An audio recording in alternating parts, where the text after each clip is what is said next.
i primi di aprile siamo stati sostituiti dai tedeschi alla guardia e noi siamo rientrati dentro le scuole di Mu. A Mu il giorno dopo o l'altro ancora, io con altri 5, io con altri 6 col caporale, siamo stati mandati sul passo della Prica.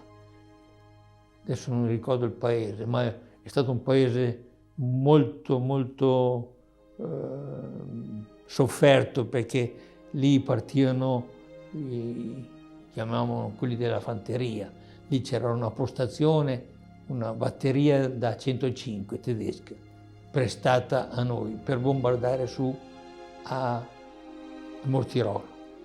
E di lì partivano i soldati per andare a affrontare, per andare a combattere i partigiani, perché i nostri erano ragazzi, loro erano uomini e c'erano di tutto, c'erano prigionieri russi, tedeschi, i disertori, e c'era una valanga di uomini contro i ragazzi. Poi loro erano fortificati con i forti fatti nella guerra 15-18. Noi, i miei, sono andati in salita sulla neve, dove non c'era vegetazione, dove c'era un sasso, scoperti e vestiti di nero, cioè di nero, di grigio scuro, nel modo che sulla neve tutto è scuro, no? Ci sono portati sotto la prima postazione, protetti dalla nebbia, ma quando un colpo di vento ha fatto andare via la nebbia, sono stati falciati via. Poi dopo tutte le cose le ho sapute più tardi, ma anche quelle cose le ho sapute più tardi, perché io ero di guardia a un ponte che passava su la strada della Prica, per evitare, siccome aveva già tentato di farlo saltare, ci ha messo lì di guardia e così ci siamo salvati di non andare sul Mortirolo a combattere.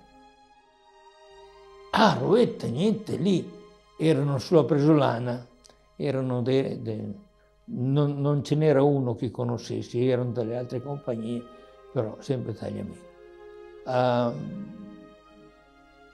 Loro sono stati mandati lì come andare in riposo, perché erano tutti malaticci, non erano feriti, ma sa, la bronchite non si va via, ma erano un po' malati, insomma, così. E invece di fare il fronte, chiamiamolo, loro sono stati messi lì per salvaguardare il passo.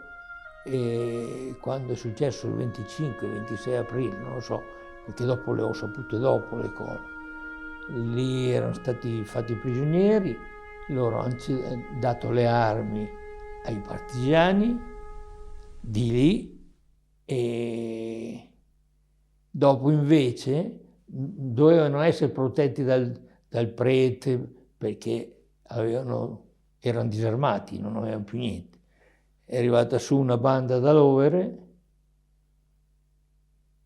e che non mi ricordo il nome, ma so che di professione faceva il fotografo. Questo l'ho saputo dopo, perché e così li hanno portati via dalle scuole e li hanno portati al cimitero e li hanno fucilati. Sono andato, io vado sempre a Rovetta. E qui ci sono i caduti trucidati di Rovetta.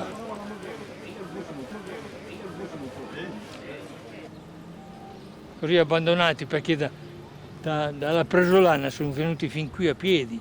Il prete di questo paese li ha tenuti in una scuola.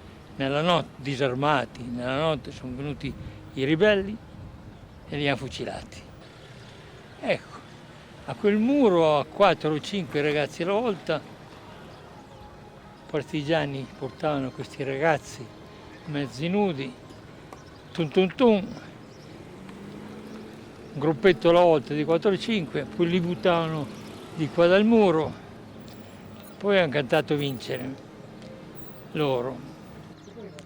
Qui ne sono caduti, eravamo 43, eravamo 47, e 43 sono stati massacrati qui. Io già ero saltato dalla finestra, me ne ero andato pochi minuti prima, e altri 3 che erano proprio molto più giovani sono stati salvati qui, grazie pure all'interno. Ecco, sto prete poi si vede che il rimorso, allora ha tentato di salvare questi 3 insieme con qualche partigiano che pure lui sarà, insomma, diciamo, il più piccolo di quello c'aveva addirittura, io c'avevo 15 anni, quello ce n'era uno, ce n'aveva 14, un altro ce n'aveva 15 come me e un altro 16 sì e no, di quei 3 che sono stati salvati come, diciamo così, i più piccoli. E invece del più piccolo c'era pure qualcun altro che l'hanno fatto fuori lo stesso, un certo Banci, che aveva 15 anni come ce l'avevo io. Si vede, quello era un po' più alto, questi erano un po' più, si presentavano un po' più bambini, e alla fine hanno avuto, diciamo, non è che hanno chiesto pietà, qui non ha chiesto nessuno pietà, questi sono morti dignitosamente, eccetera, al grido di Viva l'Italia, Viva il Duce, eccetera, ci sono le testimonianze di loro. E quindi ecco, e poi ci è voluto del tempo prima di poter avere l'autorizzazione di poter mettere questa targa sul posto del massacro, diciamo così. Il 28 aprile del 97.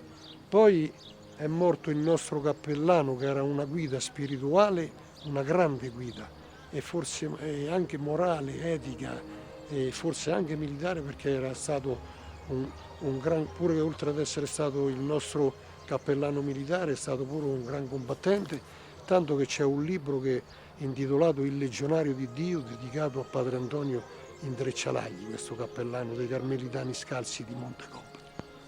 Siccome un familiare unico che ci aveva non ci ha consentito di onorarlo con quello che lui voleva, perché Padre Antonio con la camicia nera è stato infilato, l'ha voluto lui, con la camicia nera dentro la cassa quando siamo andati diciamo, al nostro monumento, quello dei caduti, e questo è del nostro cappellano.